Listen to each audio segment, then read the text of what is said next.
That is depreciation. देखो depreciation का मतलब क्या होता है, सिंपल सा एक लाइन का मीनिंग है fall in the value of fixed asset, कि आपके जो फिक्स्ड एसेट होते हैं उनकी वैल्यू में जो डाउनफॉल होता है उसको अपन क्या बोलते हैं, डेप्रिसिएशन बोलते हैं। ठीक है ना, कि जैसे हमने कोई मशीनरी परचेज करी बिगनिंग ऑफ द ईयर में 1 लाख की, तो नेचुरल बात है एंड ऑफ द ईयर में 31 मार्च को अगर उस मशीन को हम सेल करेंगे तो 1 लाख की नहीं बिकेगी, उससे कम पर बिकेगी। तो ये एक साल मशीन को यूज करने के कारण आपकी मशीन की वैल्यू में जो ये डाउनफॉल हो गया, इसको क्या बोला जाता है, डेप्रिसिएशन। तो डेप्रिसिएशन क्या होता है, fall in the value of fixed asset, आपके फिक्स्ड एसेट की वैल्यू में जो डाउनफॉल होता है उसको हम क्या बोलते हैं, डेप्रिसिएशन बोलते हैं।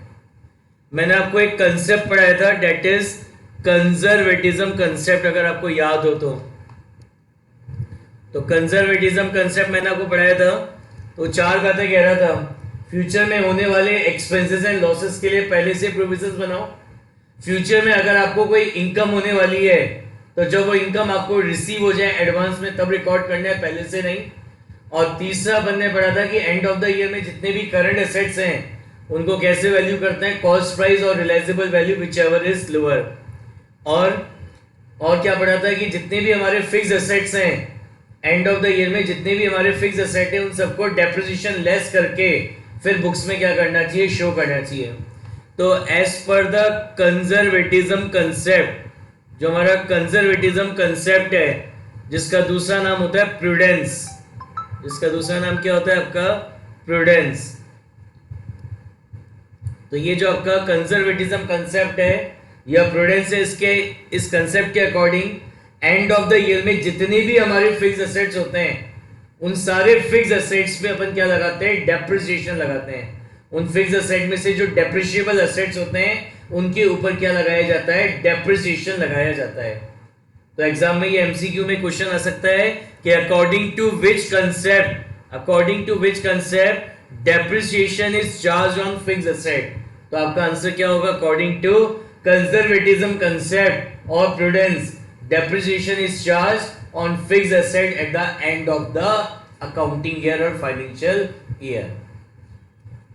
अब depreciation का अमाउंट आपको कैसे कैलकुलेट करना है, मतलब जैसे हो गया ना कि मेरे फिक्स एसेट है उसकी वैल्यू 10,000 कम हो गई, 20,000 कम हो गई, तो डेप्रिसिएशन का अमाउंट आपको कैसे कैलकुलेट करना है और प्लस फिर उसकी अकाउंटिंग कैसे करनी है, ये सब गिवन है अकाउंटिंग स्टैंडर्ड नंबर 6 में।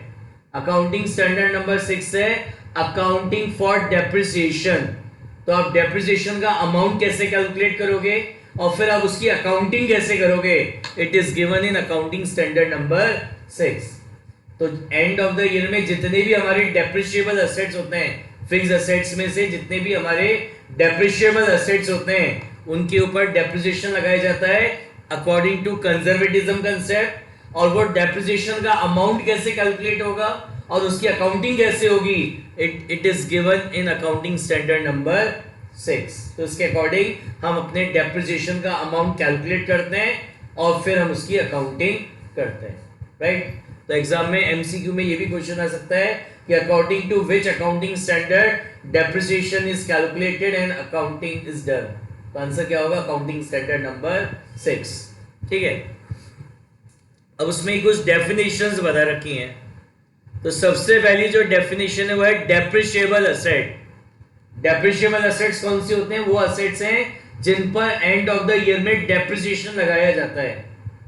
तो लिखा है depreciable assets are which are expected to be used more than one accounting year. ऐसे एसेट जो एक से ज्यादा अकाउंटिंग ईयर में यूज आए, 2 साल, 3 साल, 4 साल, 5 साल। Having a limited useful life, जिसकी यूजफुल लाइफ लिमिटेड हो, 2 साल, 4 साल, 10 साल, 20 साल, 15 साल, ठीक है ना।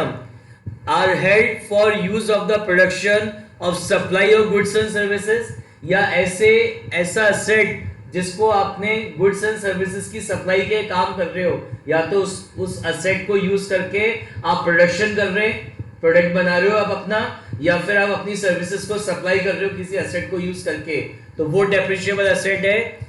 और are not held for the purpose of sale in the ordinary course of business, और जिसको ऑर्डिनरी कोर्स ऑफ बिजनेस में डेली बेसिस पे सेल और परचेज नहीं किया जाता तो वो आपके डेप्रिशिएबल असेट्स कहलाएंगे। ठीक है, आपकी जो लैंड होती है ना, लैंड जमीन, it is a fix asset, लेकिन लैंड पे हम डेप्रिसिएशन नहीं लगाते। तो ये जो अभी मैंने 4 पॉइंट पढ़ा, इसके अकॉर्डिंग कौन सा क्राइटेरिया है जो लैंड सेटिस्फाई नहीं करती, इसलिए उस पर डेप्रिसिएशन नहीं लगता? क्या है? Having a limited useful life. Land की कोई लाइफ नहीं होती, life of land is unlimited, इसलिए लैंड पे कभी डेप्रिसिएशन नहीं लगता। लैंड की वैल्यू हमेशा एप्रिसिएट मतलब इंक्रीज ही होती है, कभी उसकी वैल्यू डेप्रिसिएट नहीं होती है। ठीक है ना? और मुझे एक चीज पूछनी है, जैसे आपके गोल्ड माइंस होते हैं तो उन पे तो लगना चाहिए ना डेप्रिसिएशन, क्योंकि हाँ, लगता है उनपे। ठीक है, सर फिर वो भी तो लैंड ही हुआ ना। Coal mine is not a land. Land मतलब जमीन होती है। सर वो हमारी कैपिटल में आती है क्या? हाँ, वो हमारी कैपिटल में आती है क्या? कैपिटल में आती है मतलब? नहीं, मैं पूछ रहा हूँ जैसे कोल माइंस हो गए, ये वो सब भी किस में हमारे आते हैं? एसेट होते हैं, फिक्स एसेट होती है वो भी हमारी। वेस्टिंग एसेट पढ़ाए थे मैंने आपको, तो जितनी भी माइंस होती है मैंने आपको बताया था, ये सब हमारे वेस्टिंग एसेट्स होते हैं। Okay sir. Now next term है हमारा डेप्रिसिएशन। तो वैसे तो एक सिंपल एक लाइन का मतलब होता है, क्या मतलब होता है? Fall in the value of fix asset. आपके फिक्स एसेट की वैल्यू में जो भी डाउनफॉल हो रहा है वो आपका डेप्रिसिएशन कहलाता है।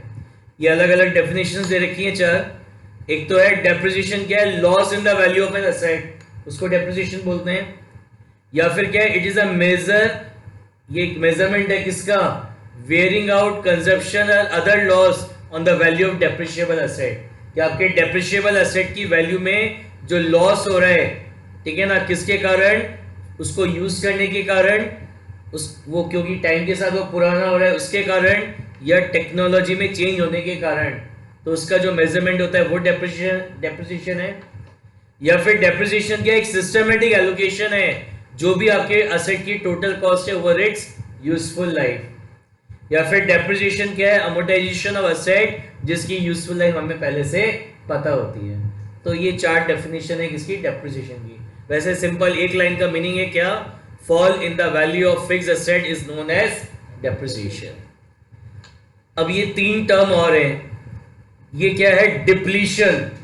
डिप्लीशन का मतलब क्या होता है? व्हाट डिप्लीशन जो होता है, इसका मतलब होता है जितनी भी हमारे नेचुरल एसेट्स हैं, जैसे कोल माइंस हो गई, ऑयल वेल्स हो गए, तो आपके नेचुरल फिक्स्ड एसेट्स की वैल्यू में अगर कोई डाउनफॉल होता है तो उसको डिप्लीशन वर्ड बोला जाता है। उसको उस टर्म उसको क्या बोलते हैं? डिप्लीशन बोलते हैं। तो व्हाट इज डिप्लीशन? आपके जितने भी नेचुरल एसेट्स हैं, जैसे कोल माइंस हो गई, ऑयल के वेल्स हो गए, ठीक है ना, ऑयल वेल्स हो गई, कोई सी भी माइन हो गई, कोयल माइन या कोई सी भी माइंस हो गई, तो इनकी वैल्यू में जितने भी आपके नेचुरल एसेट्स हैं, इनकी वैल्यू में अगर कोई डाउनफॉल हो रहा है, तो ये जो डाउनफॉल हो रहा है इसको क्या बोला जाता है? डिप्लीशन बोला जाता है। समझ में आ गई बात? तो fall in the value of fixed asset, आपके फिक्स्ड एसेट की वैल्यू में जो डाउनफॉल होता है उसको अपन क्या बोलते हैं? डिप्लीशन बोलते हैं, राइट? सर तो दोनों में डिफरेंस क्या हुआ? बस ये टर्म अलग है, डिफरेंस कुछ भी नहीं है, टर्म अलग है। कि जो आपके नेचुरल फिक्स्ड एसेट्स होंगे उनकी वैल्यू में अगर डाउनफॉल होगा तो उसको डिप्लीशन बोला जाता है। ठीक है? ओके। हाँ, वैसे इसको भी कैलकुलेट किया जाता है। ठीक है, तो पढ़ो क्या लिखा है इसमें आपका।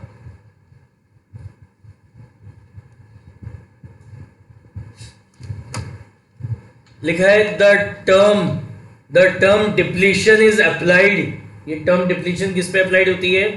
On the process of measuring and recording the exhaustion of natural resources such as ore deposit, oil wells, timber stand, quarries etcetera.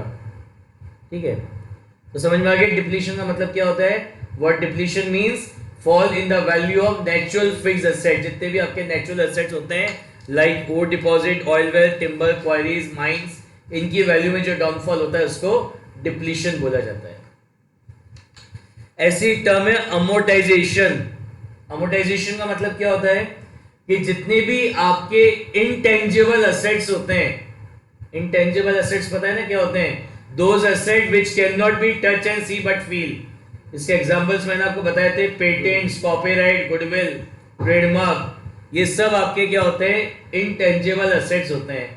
तो आपके इंटेंजिबल असेट्स की वैल्यू में जो डाउनफॉल होता है उसको अमोर्टाइजेशन बोला जाता है। उसको क्या बोलते हैं? अमोर्टाइजेशन बोलते हैं।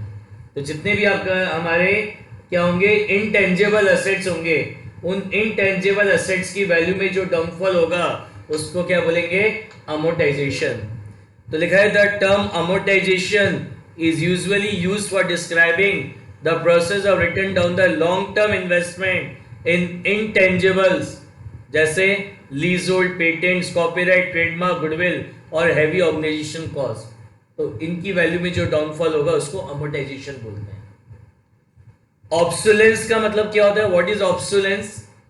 कि आपकी टेक्नोलॉजी में चेंज होने के कारण, आपकी टेक्नोलॉजी में चेंज होने के कारण आपके असेट की वैल्यू में जो डाउनफॉल होता है उसको ऑब्सोलेंस बोला जाता है। कि टेक्नोलॉजी में चेंज होने के कारण आपके असेट की वैल्यू में जो डाउनफॉल हो गया वो आपका क्या कहलाएगा? ऑब्सोलेंस कहलाता है। ठीक है ना? जैसे आपको पता हो कि आपने तो शायद देखा भी नहीं होगा कि पहले डेटा को स्टोर करने के लिए फ्लॉपी आती थी। ठीक है ना? फ्लॉपी में मुश्किल से 50 MB 100 MB डेटा सेव होता था। फिर फ्लॉपी के बाद सीडी का इन्वेंशन हुआ। सीडी तो सबने देखी है। तो सीडी के आने के बाद क्या हुआ? फ्लॉपी खत्म हो गई। जैसे आज आप लोगों को तो पता ही नहीं है कि होती क्या चीज़ है फ्लॉपी। पहले बाकायदा सीपीयू में फ्लॉपी ड्राइवर आता था, सीडी ड्राइवर होता है वैसे फ्लॉपी का ड्राइवर आता था, स्क्वायर शेप में होती थी। ठीक है ना? फिर सीडी के बाद डीवीडी आई तो सीडी खत्म हो गई। सीडी में मेरे ख्याल से शायद 1 GB के आसपास का डेटा स्टोर होता था, सीडी में 2 GB ऐसा कुछ होता है ना? उसके बाद पेन ड्राइव आई। तो आज पेन ड्राइव आने के बाद अब वो सीडी और डीवीडी सब खत्म हो गई। आजकल वो सीपीयू में उसका स्लॉट ही नहीं होता है, डीवीडी ड्राइवर ही नहीं होता है। और आजकल अभी लेटेस्ट क्या चल रहा है? एक्सटर्नल हार्ड डिस्क चल रही है। ठीक है ना? पॉकेट होती है जिसमें 4 TB 5 TB में डेटा आ जाता है आपका। ठीक है ना? ऐसे पहले टीवी चलते थे, आपने देखे हो, पहले ब्लैक एंड व्हाइट टीवी चलते थे। तो ब्लैक एंड व्हाइट से जब कलर टीवी आया तो ब्लैक एंड व्हाइट का खत्म हो गया। अब फिर टीवी आते थे तो टीवी के बाद अब एलईडी आया। तो अब आजकल टीवी खत्म हो गए, मतलब दुकान पे मिलने बंद हो गए। ठीक है ना? अब एलईडी आ गए। तो ये टेक्नोलॉजी में चेंज होने के कारण, और अब एलईडी से नई टेक्नोलॉजी आ रही है स्मार्ट टीवी, जिसके अंदर आपका इंटरनेट भी चल जाता है। ठीक है ना? तो आपकी टेक्नोलॉजी में चेंज होने के कारण आपके असेट्स की वैल्यू में जो डाउनफॉल होता है उसको ऑब्सोलेंस बोला जाता है। तो क्या लिखा है? The term obsolescence refer to the loss of usefulness arising from such factors such as technological changes, improvement in the production method, change in the market demand of the product or service, output of the asset and legal and other restrictions। तो आपकी technology में और इन सब चीज़ों में change होने के कारण आपके असेट की वैल्यू में जो डाउनफॉल होता है उसको बोलते हैं ऑब्सोलेंस। तो समझ में आ गया डेप्रिसिएबल असेट क्या हो गए? ऐसे असेट जिसकी यूजफुल लाइफ 1 से ज़्यादा काउंटिंग ईयर की हो, जिसकी लाइफ लिमिटेड हो, जिसको प्रोडक्शन के काम में लिया जाता है और जिसको ऑर्डिनरी कोर्स ऑफ बिजनेस में हम सेल परचेज नहीं करते, वो डेप्रिशिएबल असेट हो गए। डेप्रिसिएशन का मतलब होता है fall in the value of fix asset. Depletion का मतलब क्या होता है कि आपके जो नेचुरल फिक्स असेट्स हैं उनकी वैल्यू में जो डाउनफॉल होता है उसको डिप्लीशन बोला जाता है। अमोर्टाइजेशन क्या होता है? जितने भी आपके इनटेंजिबल असेट्स हैं उनकी वैल्यू में जो डाउनफॉल होता है उसको हम अमोर्टाइजेशन बोलते हैं। और ऑब्सोलेंस क्या मतलब क्या होता है? कि टेक्नोलॉजी में चेंज होने के कारण आपके असेट्स की वैल्यू में जो डाउनफॉल हो गया उसको क्या टर्म दिया जाता है? ऑब्सोलेंस। समझ में आ गया ये चारों पांचों टर्म? एनी डाउट किसी में भी? No sir.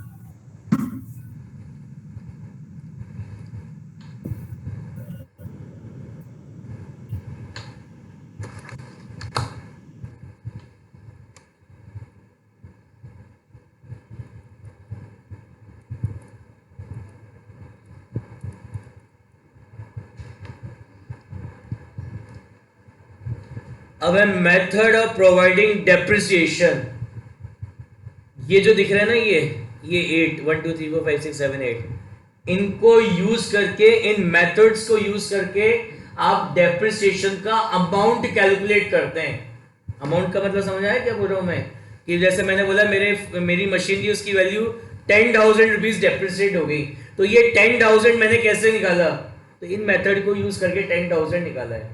तो ये 8 मेथड्स हैं जिनको यूज करके हम अपने डेप्रिसिएशन का अमाउंट कैलकुलेट करते हैं। पहला जो मेथड है उसका नाम है स्ट्रेट लाइन मेथड। इस स्ट्रेट लाइन मेथड का दूसरा नाम है fixed instalment method.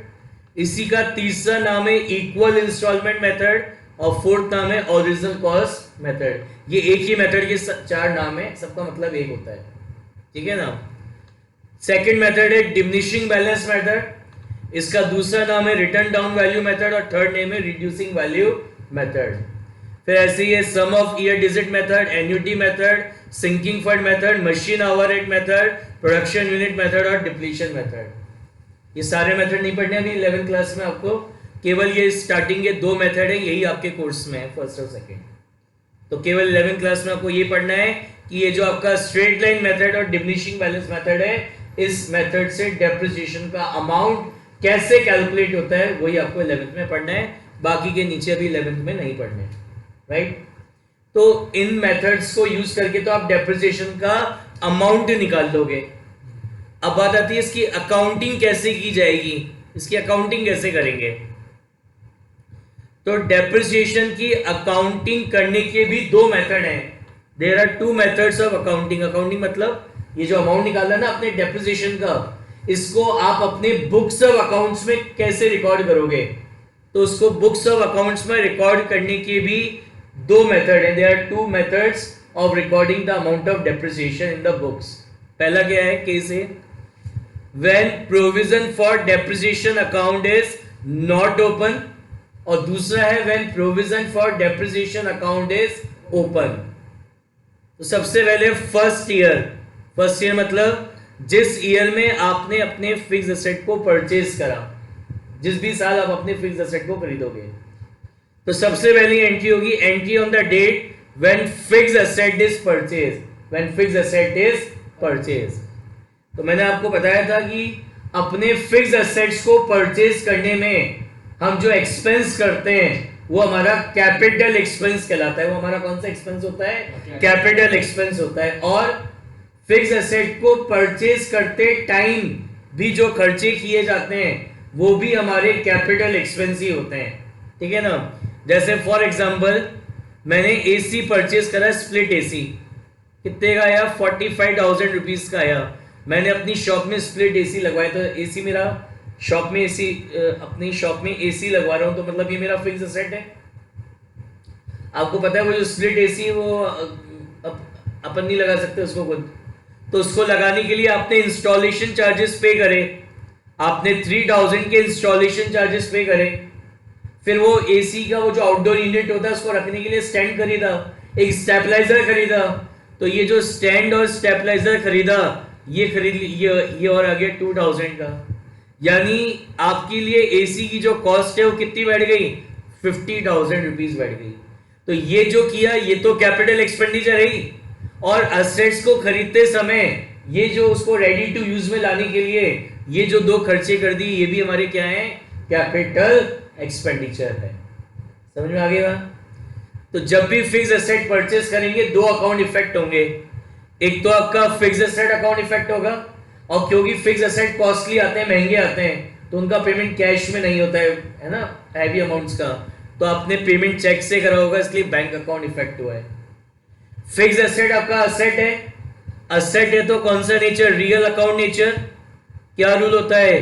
Debit what comes in, credit what goes out. तो फिक्स एसेट खरीद रहे हैं तो यानी बिजनेस में फिक्स एसेट आ रहा है, तो यानी डेबिट व्हाट कम्स इन।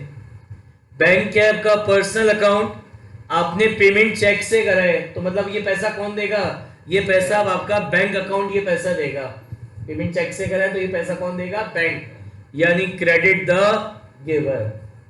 तो एंट्री क्या होगी? Fix asset account debit to bank. जैसे ये एसी खरीदने की एंट्री करनी है तो क्या एंट्री पास करोगे?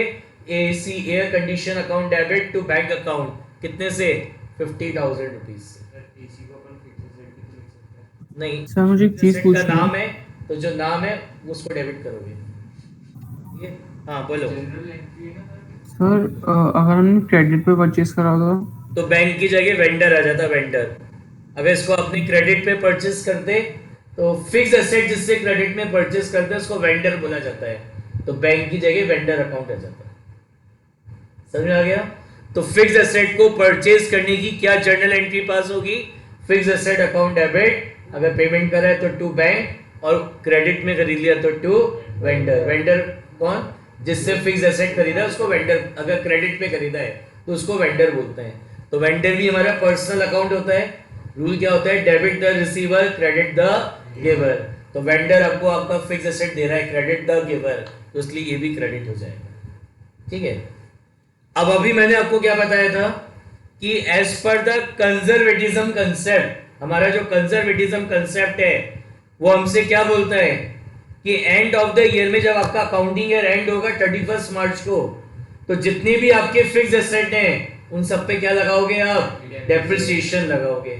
तो उस कंजर्वेटिज्म कंसेप्ट के according and of the year में जितने भी हमारे फिक्स एसेट्स होते हैं उन सारे फिक्स एसेट्स पर हम एंड ऑफ द ईयर में क्या चार्ज करते हैं? डेप्रिसिएशन। तो ये एंट्री होगी, entry on the last date, last date मतलब 31 मार्च, entry on the last date of the accounting year when depreciation is charge on asset. तो डेप्रिसिएशन लगाने के लिए दो अकाउंट इफेक्ट होंगे, डेप्रिसिएशन अकाउंट और असेट अकाउंट। तो ये डेप्रिसिएशन एक तरीके का लॉस है, एक्सपेंस है आपके बिजनेस का। Depreciation is a revenue expense. तो लॉस है तो कौन सा नेचर हो गया? Nominal account nature. Nominal account का क्या रूल होता है? Debit all expense, credit all income and gains. तो ये आपका लॉस है, debit all expenses and losses. Asset है, आप अपने असेट पे डेप्रिसिएशन लगाओगे तो आपके असेट की वैल्यू कम हो जाएगी। और मैंने आपको एक रूल पढ़ाया था as per accounting equation approach, जब आपके बिजनेस में आपके असेट की वैल्यू कम होती है, डिक्रीज होती है, तो हम असेट अकाउंट को क्या करते हैं? क्रेडिट। तो डेप्रिसिएशन चार्ज करने की एंट्री क्या पास होगी? Depreciation account debit to asset account. तो ये जो डेप्रिसिएशन अकाउंट है इसका जो भी बैलेंस है वो एंड ऑफ द ईयर में प्रॉफिट एंड लॉस अकाउंट में ट्रांसफर होता है। तो एंट्री हो जाएगी profit and loss account debit to depreciation. ठीक है ना, समझ में आई बात? तो फिक्स एसेट खरीदा और एंड ऑफ द ईयर में उस पर डेप्रिसिएशन लगाया, और फिर डेप्रिसिएशन अकाउंट का जो भी बैलेंस था उसको कहाँ ट्रांसफर कर दिया? प्रॉफिट एंड लॉस अकाउंट में। हर साल करते हर साल एंड ऑफ द ईयर में।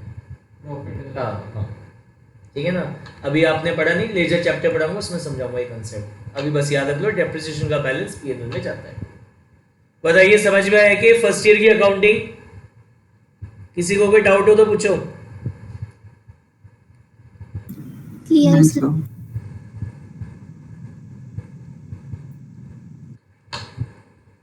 अब सेकेंड ईयर, सपोज करो सेकेंड ईयर में ना तो कोई फिक्स एसेट खरीदा ना बेचा, ना तो कोई नया एसेट खरीदा है ना कोई पुराना एसेट फिक्स एसेट बेचा है, तो अब क्या होगा? एंड ऑफ द ईयर में वही फर्स्ट ईयर में जो फिक्स एसेट खरीदा था वो सेकेंड ईयर में भी तो था। जैसे दिख रही है टेबल चेयर, पिछले साल भी थी, अभी भी है। तो क्या होगा? एंड ऑफ द ईयर में वापस इस पे क्या लगाएंगे? जो फिक्स एसेट हमने फर्स्ट ईयर में खरीदा था उस पर एंड ऑफ द ईयर में वापस क्या चार्ज होगा? डेप्रिसिएशन। तो entry on the last year,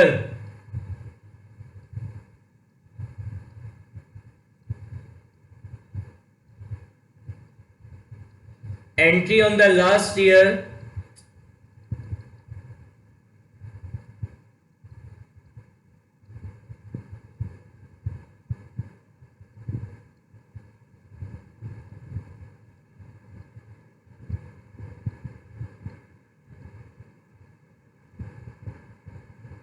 entry on the last year of, मतलब वही एंड ऑफ द ईयर में डेप्रिसिएशन लगाएंगे। तो एक तो आपका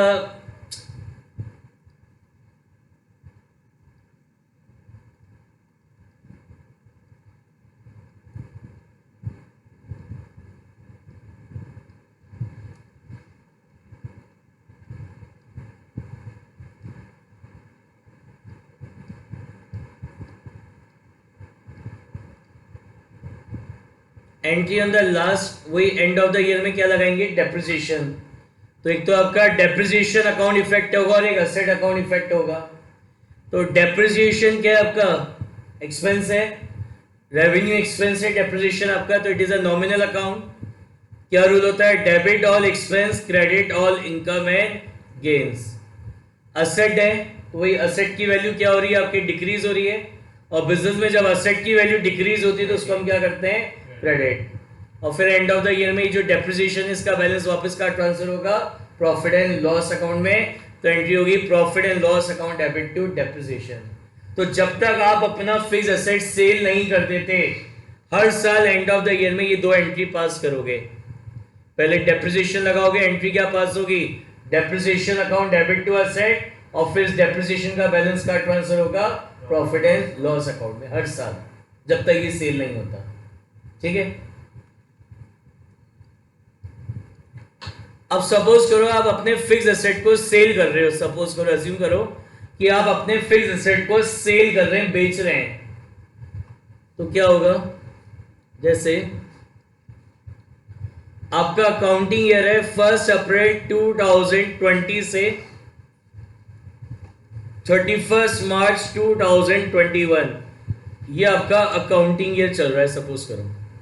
ठीक है, इस अकाउंटिंग ईयर की 1 जुलाई 2020 को आपने अपने फिक्स एसेट को सेल कर दिया।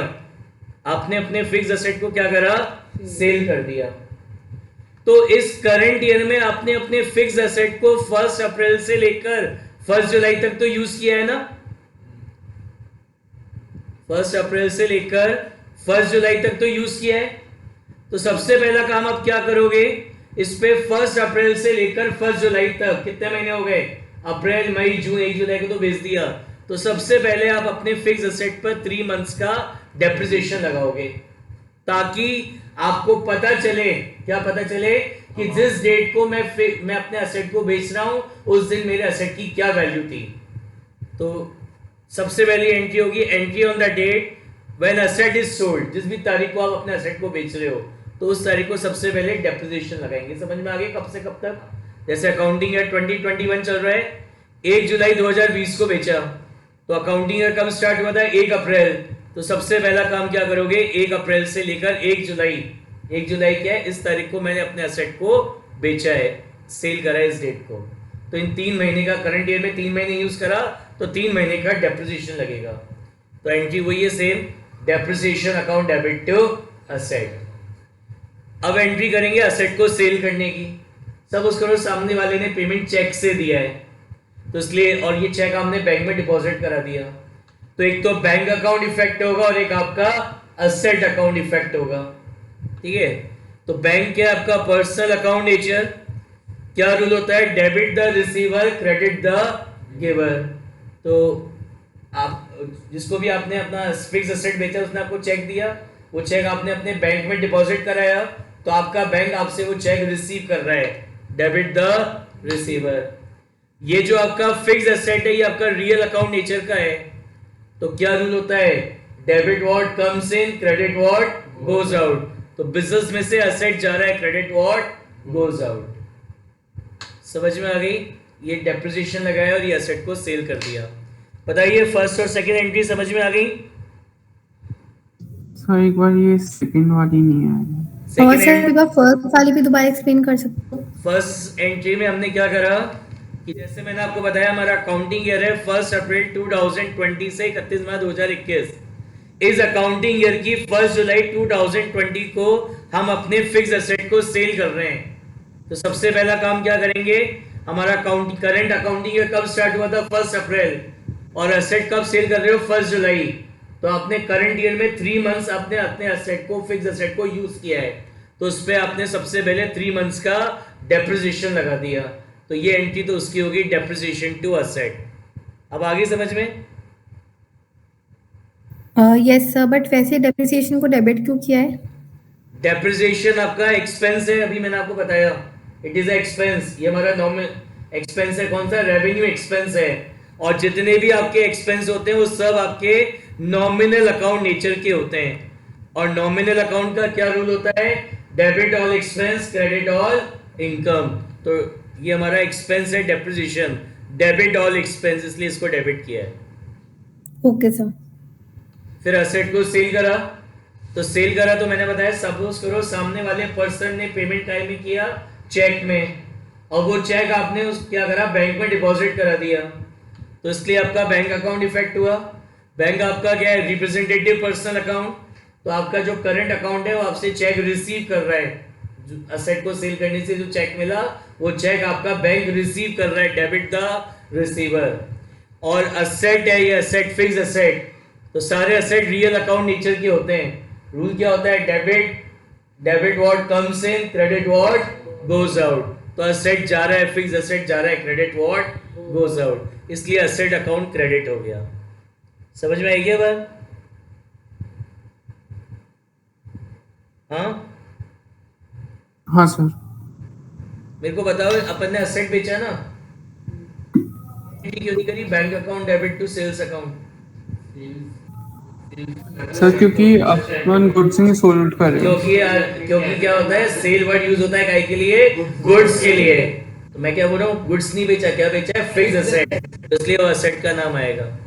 एमसीक्यू में ऐसा क्वेश्चन आएगा, एग्जाम में एमसीक्यू आएंगे ना, एक मिनट रुको, उसमें ऐसा क्वेश्चन आएगा कि journal entry for the sale of fix asset, while passing the journal entry of sale of fixed asset, which account is credited, तो वहाँ पे एक सेल्स अकाउंट भी ऑप्शन होगा 100%, ऐसा कोई क्वेश्चन आया तो ध्यान रखना, सेल कब यूज होता है, जब गुड्स बेचते हैं।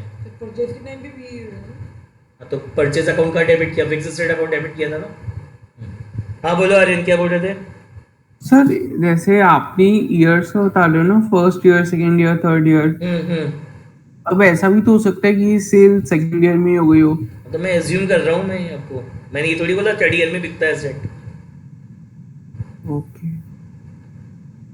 अब आपने अपने फिक्स एसेट को सेल करा है, तो फिक्स एसेट को बेचा है, तो या तो प्रॉफिट होगा या लॉस होगा। अब ये प्रॉफिट लॉस कैसे निकालते हैं, ये बहुत इंपॉर्टेंट क्वेश्चन है एमसीक्यू में आने के लिए, ठीक है ना। देखो हमारा अकाउंटिंग ईयर कब स्टार्ट हुआ था, 1 अप्रैल 2020 को अकाउंटिंग ईयर स्टार्ट हुआ था। तो सबसे पहले लिखेंगे कि इस जब अकाउंटिंग ईयर स्टार्ट हुआ था तो जो फिक्स एसेट आप बेच रहे हो उसकी क्या वैल्यू थी, ठीक है। फिर इसमें से आप क्या करोगे, लेस करोगे डेप्रिसिएशन। कब से कब तक का, 1 अप्रैल से लेकर जिस डेट को आपने असेट को बेचा, मतलब 1 अप्रैल से लेकर 1 जुलाई, तो आपने 3 महीने का डेप्रिसिएशन लगाया, तो ये 3 महीने का डेप्रिसिएशन आप इसमें से लेस करोगे। तो ये क्या आ गई, ये वैल्यू आ गई 1 जुलाई 2020, यानी जिस डेट को मैं अपने असेट को सेल कर रहा था उस डेट को मेरे असेट की ये बुक वैल्यू थी। अब ये बुक वैल्यू क्या चीज होती है, सुनना ध्यान से। एक तो होती है ओरिजिनल कॉस्ट, उसी मतलब ओरिजिनल कॉस्ट। ओरिजिनल कॉस्ट का मतलब होता है जितने में आपने खरीदा था असेट, और जब आप इसमें से लेस कर देते हैं डेप्रिसिएशन, क्या लेस कर देते हो, डेप्रिसिएशन, तो वो उसकी बुक वैल्यू कहलाती है। बुक वैल्यू मतलब इस वैल्यू पे अभी बुक्स में ये असेट शो हो रहा है। समझ में आ गई बात? तो यानी ये बुक वैल्यू आ गई on the date of sale of asset. फिर आप इसमें से क्या करोगे, लेस करोगे सेल। अब सुनना ध्यान से मेरी बात, अगर आपके फिक्स एसेट की बुक वैल्यू ज्यादा है, बुक वैल्यू ज्यादा है, और जो फिक्स एसेट है उसकी सेलिंग प्राइस कम है, तो यहां पे तो लॉस होगा। क्या होगा, लॉस होगा।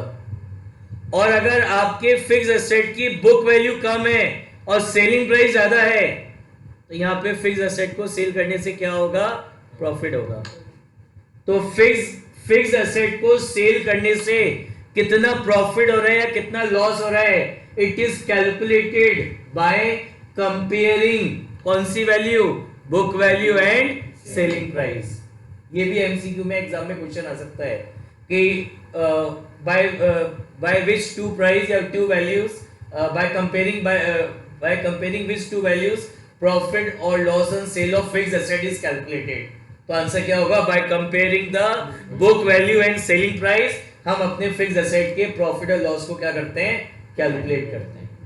समझ में आ गई बात? तो अगर बुक वैल्यू ज्यादा है और सेलिंग प्राइस कम है, बुक वैल्यू एक तरह की कॉस्ट मान लो, जिस दिन बेच रहा था उस दिन ये कीमत थी मेरे एसेट की, तो अगर जो कीमत है उससे कम पर बेचोगे तो नेट सी बात है क्या होगा, लॉस। और जो कीमत है उससे ज्यादा पे बेच दिया, प्रॉफिट होगा। समझ में आ गई बात? तो मैंने इसमें से क्या करा, लेस करा सेल। तो अगर आंसर पॉजिटिव आ रहा है तो वो तो लॉस हो गया, और नेगेटिव आएगा तो प्रॉफिट। नेगेटिव कब आएगा, जब ये लेस कर रहा हूं ना सेल को, तो अगर ये ज्यादा हो तो। समझ में आ गया? तो इस तरीके से हम अपने फिक्स एसेट के profit and loss sale on sale को कैलकुलेट करते हैं। एग्जाम में एमसीक्यू में क्वेश्चन आ सकता है, कैसे बोले फिक्स एसेट की ओरिजिनल कॉस्ट थी 1 लाख, ठीक है, उसकी जो बुक वैल्यू है वो है 60,000 और आपने उसको सेल करा कितने में, 70,000 में। कहेगा बताओ कितना प्रॉफिट कितना लॉस हुआ, 10,000 का प्रॉफिट हो रहा है। तो उसके लिए अब आपको ये पता होना चाहिए कि इन दोनों को कंपेयर करना है।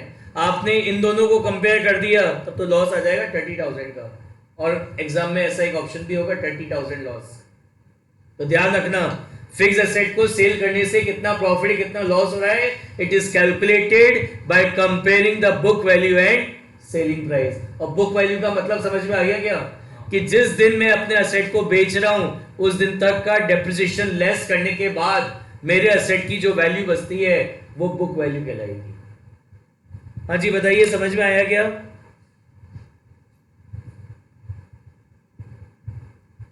बोलो बोलो जल्दी बोलो, समझ में आया? हाँ sir. Yes sir. Real? Sir आप एक बार वापस रिपीट कर दोगे वाला पॉइंट। मैंने आपको बताया कि अगर आपके एसेट की बुक वैल्यू ज्यादा है और सेलिंग प्राइस कम है तब तो आपको लॉस होगा, और अगर आपके फिक्स एसेट की बुक वैल्यू कम है और सेलिंग प्राइस ज्यादा है तो आपको प्रॉफिट होता है। और बुक वैल्यू का मतलब होता है कि जिस डेट को आप अपने एसेट को सेल कर रहे हो उस दिन डेप्रिसिएशन लेस करने के बाद जो वैल्यू बचती है वो आपके एसेट की बुक वैल्यू कहलाती है। Okay sir. ठीक है, तो अब एसेट को सेल करने से लॉस हो रहा है तो that loss will be transfer to PNL. का ट्रांसफर होगा loss, profit and loss account में। तो एंट्री हो जाएगी asset account debit to profit and loss account अगर प्रॉफिट हो रहा है तो। और अगर एसेट को सेल करने से लॉस हो रहा है तो वो लॉस भी पीएनएल में ट्रांसफर होगा। तो एंट्री होगी profit and loss account debit to asset account. Loss में उल्टा होगा। हाँ, मतलब ये क्या है, जो प्रॉफिट एंड लॉस अकाउंट है ये भी नॉमिनल अकाउंट नेचर का होता है। तो नॉमिनल अकाउंट नेचर का है तो रूल क्या होता है, debit all expense credit all income. तो प्रॉफिट हो रहा था ना, तो credit all income and gains, इसलिए profit and loss account credit हो गया। और लॉस हो रहा है तो मैंने अभी आपको बताया प्रॉफिट एंड लॉस अकाउंट भी नॉमिनल नेचर का है। तो नॉमिनल अकाउंट का रूल क्या कहता है, debit all expenses and losses, तो इसलिए इसको डेबिट कर दिया। समझ में आया? ये जो डेप्रिसिएशन लगाया था ना फर्स्ट एंट्री में 3 महीने का, तो जैसे ही मैंने आपको बताया कि जो डेप्रिसिएशन है वो पीएनएल में जाता है, तो ये डेप्रिसिएशन का ट्रांसफर हो जाएगा प्रॉफिट एंड लॉस अकाउंट। समझ में आया? तो जिस साल जिस भी ईयर आप अपने फिक्स एसेट को बेचेंगे तो पहली एंट्री तो काय की होगी, जब आपका अकाउंटिंग ईयर स्टार्ट हो रहा है से लेकर जिस डेट को आप अपने फिक्स एसेट को बेच रहे हो उतने टाइम पीरियड का सबसे पहले डेप्रिसिएशन लगाएंगे। उसके बाद एसेट को सेल करने की एंट्री होगी। कैसे एंट्री होगी, bank account debit to asset. उसके बाद फिर हम निकालेंगे प्रॉफिट लॉस। प्रॉफिट लॉस समझ में आ गया कैसे निकालना है? तो अगर प्रॉफिट होगा तो एंट्री होगी asset account debit to profit and loss account, और अगर एसेट को बेचने पर लॉस हो रहा है तो एंट्री होगी profit and loss account debit to asset account. और फिर ये जो डेप्रिसिएशन लगाया था ये ट्रांसफर हो जाएगा पीएनएल में, प्रॉफिट एंड लॉस।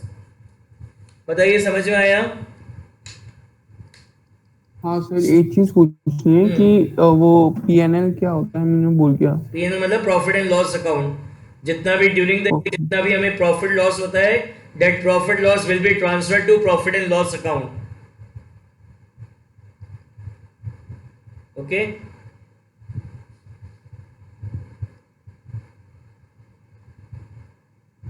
समझ में आ गया? हाँ सर।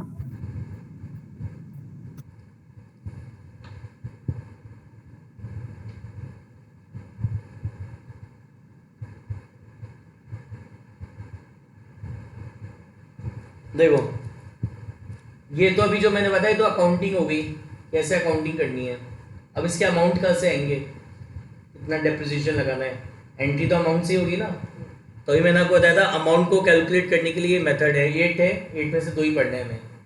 तो पहला मेथड है जिसका नाम है straight line method, fix instalment method, 2 और नाम है इसके, ओरिजिनल कॉस्ट मेथड और क्या था एक और, straight line method, original cost और इक्वल इंस्टॉलमेंट मेथड, ठीक है ना। तो इसमें 2 तरीके हैं डेप्रिसिएशन का अमाउंट कैलकुलेट करने के।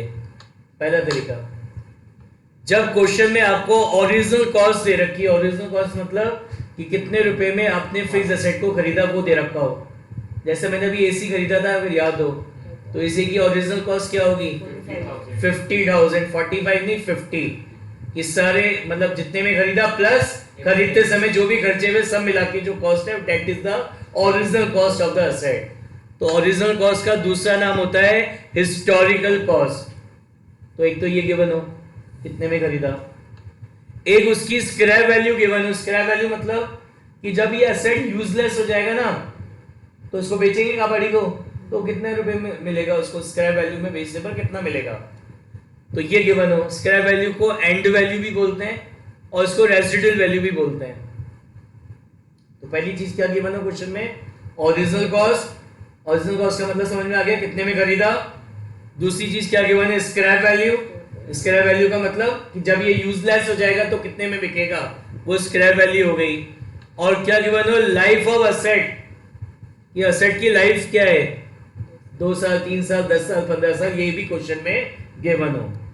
तो उस केस में डेप्रिसिएशन निकालने का ये फॉर्मूला है, क्या है स्ट्रेट लाइन मेथड में, original cost minus scrap value divided by life. Original cost minus scrap value divided by life.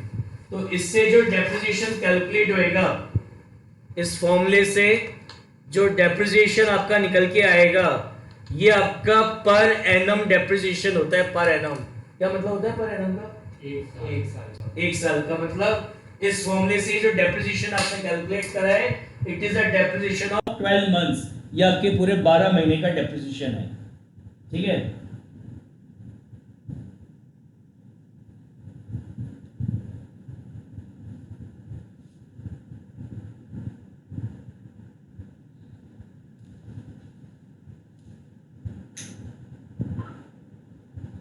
तो एक तो आपको ये गिवन है, मतलब एक तो तरीका तो ये हो गया। दूसरा, if rate of depreciation, rate given होती है कि डेप्रिसिएशन लगाना है 10%, 5%, 20%, 30%, ऐसे डायरेक्ट रेट गिवन होती है परसेंटेज। बोले 10% स्ट्रेट लाइन मेथड से डेप्रिसिएशन लगाना है या 20%, इस तरीके से रेट गिवन हो तो डेप्रिसिएशन कैसे निकलेगा, जो भी ओरिजिनल कॉस्ट है मल्टीप्लाई बाय रेट अपॉन 100। तो इससे भी जो डेप्रिसिएशन निकल के आएगा ये आपका पर एनम डेप्रिसिएशन होगा, मतलब 12 महीने का। कई बार क्वेश्चन में सब कुछ गिवन होता है, ओरिजिनल कॉस्ट भी गिवन होगी, स्क्रैप वैल्यू भी गिवन होगी, लाइफ भी गिवन होगी और ये रेट भी गिवन होगी। तो अब क्या करें, ये यूज करें या ये यूज करें। तो जब आपको रेट गिवन होगा तो आप ये वाला फॉर्मूला यूज करोगे, क्या, original cost into rate upon 100। MCQ में ऐसा हो सकता है आएगा कि बोले ओरिजिनल कॉस्ट ये है, स्क्रैप वैल्यू है, लाइफ ये है, डेप्रिसिएशन लगाना है 10% पर एनम की रेट से बाय स्ट्रेट लाइन मेथड। तो बताओ कितना डेप्रिसिएशन होगा। तो अब ये रेट वाला फॉर्मूला यूज करेंगे, क्या, original cost into rate upon 100, ठीक है। तो जैसा भी क्वेश्चन में इंफॉर्मेशन होगी उसके अकॉर्डिंग इंफॉर्मेशन को यूज करके स्ट्रेट लाइन मेथड से आप ये डेप्रिसिएशन का अमाउंट कैलकुलेट करोगे। बताइए समझ में आई क्या बात? हाँ सर। इसमें कोई doubt? No sir. Priyal, Suhani समझ में आ गई? Yes sir. अब देखो, प्रियल कुछ बोले आप? नहीं सर, मैंने कहा यस सर। ओके, देखो स्ट्रेट लाइन मेथड की सबसे इंपॉर्टेंट बात, जैसे एक मशीन मैंने खरीदी 90,000 रुपीज की, स्ट्रेट लाइन मेथड से डेप्रिसिएशन निकाला तो 30,000 निकला। तो फर्स्ट ईयर का जो डेप्रिसिएशन है, डेप्रिसिएशन लगाएंगे फर्स्ट ईयर का, कितना लगेगा 30,000। तो यानी क्या वैल्यू रहेगी इसकी 60,000। स्ट्रेट लाइन मेथड में डेप्रिसिएशन का अमाउंट हर साल सेम रहता है, मतलब जो पहले साल लगाया डेप्रिसिएशन अगर मेरे को सेकंड ईयर में लगाना है तो कितना लगेगा, जो पहले साल लगा था वही 30,000, यानी थर्ड ईयर के बिगनिंग में क्या रहेगी वैल्यू 30,000। अब मेरे को अगर डेप्रिसिएशन लगाना है थर्ड ईयर में तो भी उतना ही लगेगा, कितना 30,000। तो स्ट्रेट लाइन मेथड में डेप्रिसिएशन का अमाउंट हर साल सेम रहता है, इक्वल रहता है, ठीक है ना। WDV मेथड जो सेकंड पढ़ेंगे उसमें नहीं रहता। तो एग्जाम में एमसीक्यू में ये भी क्वेश्चन आ सकता है कि in which method of depreciation the amount of depreciation is same in every year. तो आंसर क्या होगा, स्ट्रेट लाइन मेथड। WDV पढ़ाऊंगा मैं आपको, उसमें सेम नहीं रहता है, ठीक है ना, हर साल। SLM में हर साल डेप्रिसिएशन का मेथड सेम रहता है। समझ में आ गई बात? क्या मेरिट्स है? एक तो सिंपल सा मेथड है ये कि बस एक बार निकालना होता है, फिर हर बार वही लगता है। इक्वलिटी ऑफ हर साल बराबर डेप्रिसिएशन लग रहा है, ठीक है। असेट की ओरिजिनल असेट एक समय बाद पूरा राइट ऑफ हो जाता है, इसमें से कुछ नहीं बचता बुक्स में से, और हमें ओरिजिनल कॉस्ट की नॉलेज रहती है। डीमेरिट्स क्या है? डिफिकल्टी इन कंप्यूटेशन, जैसे आप कैसे पहले से ये एस्टिमेशन लगा सकते हो कि स्क्रैप वैल्यू क्या होगी और लाइफ क्या होगी। एस्टिमेशन लगाया जा सकता है, एग्जैक्ट तो नहीं बता सकते ना। फिर है unequal charge against the income. बहुत नेचुरल सी बात है, कॉमन सी बात है कि जब कोई एसेट अपन नया नया खरीदते हैं, जैसे आपकी बाइक ही खरीदी अपने, तो जब नई बाइक खरीदते हैं तो उसमें कोई रिपेयर का खर्चा होता है क्या? जाता नहीं होता। उसका एवरेज भी बहुत अच्छा आता है, लेकिन जैसे जैसे वो बाइक पुरानी है, जैसे एक ओला मतलब वो आती है ना, ओला बाइक्स होती हैं, तो किसी ऐसे एम्प्लॉय ने ओला बाइक खरीदी, तो जब नई नई बाइक खरीदेगा तो एवरेज बहुत अच्छा होगा, उस पर रिपेयर का ज़्यादा खर्चा नहीं होगा, तो इनकम ज़्यादा कमाएगा। लेकिन जैसे जैसे उसकी वो ओला बाइक पुरानी होती जाएगी, रिपेयर का खर्चा बढ़ेगा, उसका एवरेज कम होता जाएगा। तो जब एसेट नया था तब भी आप उतना ही डेप्रिसिएशन लगा रहे थे इनकम पे, और जैसे जैसे एसेट पुराना होता गया उससे आपकी इनकम कम होती गई, तब भी आप उतना ही डेप्रिसिएशन लगा रहे हो। तो ये किसकी लिमिटेशन है? Omission of interest factor. ये क्या है कि बोले मैंने 90,000 की मशीन खरीदी है, बोले इसकी मैं अगर FD कराता तो मेरे को तो इंटरेस्ट मिलता, अगर ये मशीन नहीं खरीदता तो अब क्योंकि मशीन खरीदी तो इंटरेस्ट का नुकसान हो रहा है, तो उस इंटरेस्ट के लॉस की कोई बात नहीं करी, ठीक है ना। और फिर है unrealistic to write off the value asset to zero. कुछ ना कुछ तो मिलता है ना, तो ये इसकी डीमेरिट्स है। अब ये मेथड किस पे सुटेबल रहता है? तो लिखा है this method is suitable to those asset which do not require much expense of repair renewable. ऐसे एसेट जिस पे रिपेयर वगैरह का ज़्यादा खर्चा नहीं होता, जैसे फर्नीचर है, 10 साल हो गए इसमें कुछ भी खर्चा नहीं करा मैंने, ठीक है ना। तो ऐसे एसेट जिस पे रिपेयर रिन्यूएबल का ज़्यादा खर्चा नहीं है और जिसकी लाइफ कंपैरेटिवली शॉर्ट होती है, जैसे फर्नीचर हो गया, पेटेंट्स हो गए, इन सब पे ये मेथड स्ट्रेट लाइन मेथड हम यूज़ करते हैं, लगाते हैं। बताइए समझ में आई क्या बात?